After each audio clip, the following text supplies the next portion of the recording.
بسم اللہ الرحمن الرحیم۔ السلام علیکم ورحمۃ اللہ وبرکاتہ۔ طالبات، امید ہے آپ خیریت سے ہوں گی۔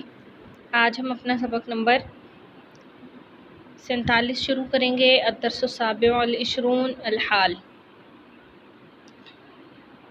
الحال، الحال المفردہ، حال کہتے ہیں اس کو جو حالت بیان کرے۔ یہ حالت بیان کرتا ہے، حال فاعل کی، مفعول کی، یا فاعل اور مفعول دونوں کی حالت کو بیان کرتا ہے۔ مثالوں میں دیکھ لیجئے، شرح و تفصیل سے پہلے مثالیں سمجھ لیجئے۔ مثال نمبر 1 ہے جاء المذنب معتذرا۔ جاء فعل ہے، المذنب فاعل۔ اب فاعل کی حالت بیان کر رہا ہے اگلا لفظ جسے ہم کہیں گے حال، معتذرن۔ یہ حال ہے المذنب کا۔ معتذرن نے حالت بیان کر دی مذنب کی۔ جاء المذنب خطا کار آیا، اس حال میں کہ وہ معتذرن معافی مانگ رہا تھا۔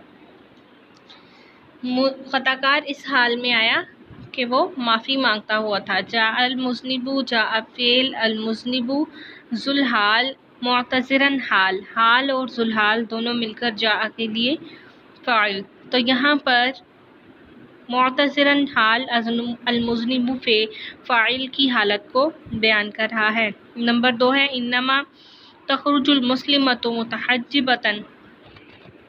مسلمان عورت نکلتی ہے اس حال میں کہ وہ پردہ دار ہوتی ہے، با پردہ نکلتی ہے۔ تو یہاں المسلمۃ فاعل کی حالت کو بیان کر رہا ہے، متحجبۃ حال۔ نمبر 3 میں قاتل الجندیان باسلین۔ قتال کیا یا لڑے جندیانی دونوں سپاہی، اس حال میں باسلین کہ وہ بہادر تھے، بہادری سے لڑے۔ تو یہاں جندیانی فاعل ہے قاتلہ کا، اور فاعل کی حالت کو بیان کر رہا ہے باسلین حال۔ نمبر 4 ہے انطلق الحجاج ملبین۔ حاجی نکلے اس حال میں کہ وہ لبیک کہہ رہے تھے۔ انطلق فعل، الحجاج فاعل ہے، اور فاعل کی حالت کو بیان کر رہا ہے الملبین حال۔ اسی طرح نمبر 5 میں ودعتنی اخوتی باقیات۔ میری بہنوں نے مجھے روتے ہوئے الوداع کہا۔ تو بہنوں نے الوداع کہا، الوداع کہنے کی حالت کیا تھی کہ وہ باقیات رو رہی تھی، روتے ہوئے انہوں نے الوداع کہا۔ تو باقیات ہی کیا ہے؟ حال ہے۔ ادب ولدک صغیرا۔ اپنے بچوں کو ادب سکھا اس حال میں کہ وہ صغیرا چھوٹے ہوں، یہاں صغیرا حال ہے۔ اسی طرح باقی مثالوں میں بھی سرخ کلمات حال بن رہے ہیں، شرح و تفصیل دیکھ لیں۔ مندرجہ بالا جملوں میں سرخ کلمات پر غور کیجیے۔ معتذرن، متحجبۃ، باسلین وغیرہ یہ سب کے سب منصوب اسماء ہیں۔ تو اس سے معلوم ہوا کہ حال ہمیشہ منصوب ہوتا ہے۔ مجموعہ الف کے جملوں پر مزید غور کرنے سے معلوم ہوگا کہ ہر جملے میں سرخ منصوب اسم فعل کے فاعل کی کیفیت بیان کر رہا ہے۔ ٹھیک ہے، اب پہلے جملے کو لیجئے۔ اگر ہم صرف جاء المذنب پر اکتفا کریں تو یہ جملہ قواعد کی روح سے مکمل اور بامعنی ہے، جیسے جاء فعل ہے اور المذنب فاعل، فعل فاعل مل کر جملہ فعلیہ، جملہ مکمل ہو گیا۔ لیکن اس سے یہ سمجھ میں نہیں آ رہا کہ جب خطا کار لوٹ کر آیا ہے تو اس کی کیفیت کیا تھی۔ تو اس کیفیت کو بیان کرنے کے لیے اگر متکلم فعل کے وقوع کے وقت، فعل واقع ہونے کے وقت فاعل کی حالت کو، کیفیت کو بیان کرنا چاہتا ہو تو اسے جملے کے اختتام میں حال لانا چاہیے۔ حال ایک کلمے کی صورت میں بھی آتا ہے اور جملے کی صورت میں بھی آ سکتا ہے۔ حال مفرد عام طور پر مشتقات مصدر، اسم فعل، اسم مفعول وغیرہ میں سے ہوتا ہے۔ حال اسم فاعل، اسم مفعول وغیرہ میں سے ہوتا ہے۔ مثالوں میں تمام تر حال اسم فاعل ہیں سوائے بے کے۔ ذیل میں جملہ نمبر 9 اس میں اسم مفعول ہے۔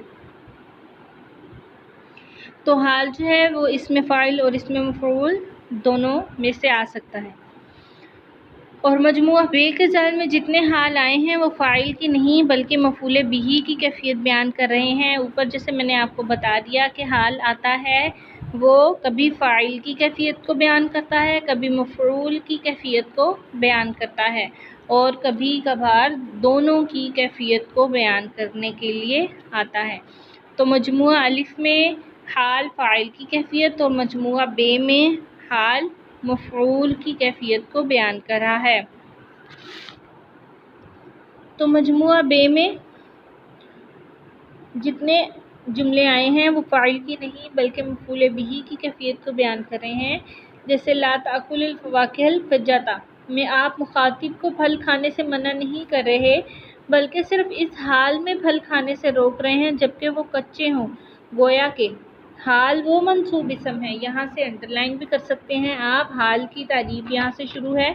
حال وہ منصوب اسم ہے جو فعل کے وقوع کے وقت فاعل یا مفعول بہ کی کیفیت کو بیان کرے۔ اس کے بعد حال کے بارے میں چند باتیں ذہن نشین کر لیں۔ طالبات، حال ہمیشہ منصوب ہوتا ہے۔ وہ فاعل یا مفعول بہ جس کی حال کیفیت بیان کر رہا ہو وہ صاحب الحال یعنی ذوالحال کہلاتا ہے۔ یہ تمام تعریفیں آپ انڈر لائن کریں اور اسے زبانی یاد کریں۔ حال جس فاعل یا مفعول کی کیفیت بیان کر رہا ہو اس کو صاحب الحال کہتے ہیں، اور صاحب الحال ہمیشہ معرفہ ہوتا ہے۔ اور نمبر 3 ہے حال ہمیشہ تذکیر و تانیث مفرد مثنیٰ جمع ہونے کے اعتبار سے صاحب الحال کے مطابق ہوتا ہے۔ قواعد کی روح سے حال اور نعت یعنی صفت، حال اور صفت میں صرف اتنا فرق ہے کہ نعت یعنی صفت معرفہ اور نکرہ ہونے کے اعتبار سے اپنے منعوت یعنی موصوف کے مطابق ہوتی ہے، جبکہ صاحب الحال حال ہمیشہ صاحب الحال کے برخلاف نکرہ نظر آتا ہے۔ صاحب الحال یعنی جس کی حالت بیان کی جا رہی ہو وہ معرفہ ہوتا ہے اور حال نکرہ ہوتا ہے۔ جیسے اکلت الفواکہ الفجۃ میں الفجہ الفواکہ کی نعت ہے یعنی اس کی صفت ہے، تو جب موصوف صفت مل کر بنیں گے الفواکہ الفجۃ تو یہ دونوں معرفہ ہیں۔ دیکھیں الف لام ہے الفواکہ پر بھی اور الفجہ پر بھی الف لام ہے۔ اب یہ نعت اور منعوت ہے یعنی موصوف اور صفت ہیں، الفواکہ اور الفجہ موصوف اور صفت ہیں۔ لیکن اگر یہ حال اور ذوالحال ہوں تو پھر ذوالحال یعنی صاحب الحال وہ معرفہ ہوگا یعنی اکلت الفواکہ، الفواکہ الف لام کے ساتھ آئے گا، اور فجۃ میں الفواکہ فجۃ میں فجۃ حال یہ نکرہ آئے گا بغیر الف لام کے۔ جملے کا ترجمہ ہوگا میں نے کچے پھل کھائے، جبکہ اکلت الفواکہ الفجۃ میں فجہ حال ہے۔ اس جملے میں متکلم یہ بیان کر رہا ہے کہ اس نے پھل کچے ہونے کی حالت میں کھائے، گویا کہ معنی کے اعتبار سے دونوں جملوں میں دقیق سا یعنی باریک سا فرق ہے۔ دوسرا فرق یہ ہے کہ نعت یعنی موصوف اعراب میں اپنے منعوت کے تابع ہوتی ہے، یعنی اپنے صفت اپنے موصوف کے تابع ہوتی ہے، لہٰذا تینوں اعرابی حالتوں میں واقع ہو سکتی ہے، یعنی رفع، نصب، جر تینوں حالتوں میں موصوف اور صفت آ سکتے ہیں، لیکن حال ہمیشہ منصوب ہوتا ہے۔ طالبات، حال کی بحث یہاں مکمل ہوئی اور آپ انشاءاللہ امید ہے اسے یاد کریں گے۔ کل ہم شروع کریں گے اس کی تمرین نمبر 1۔ السلام علیکم ورحمۃ اللہ وبرکاتہ۔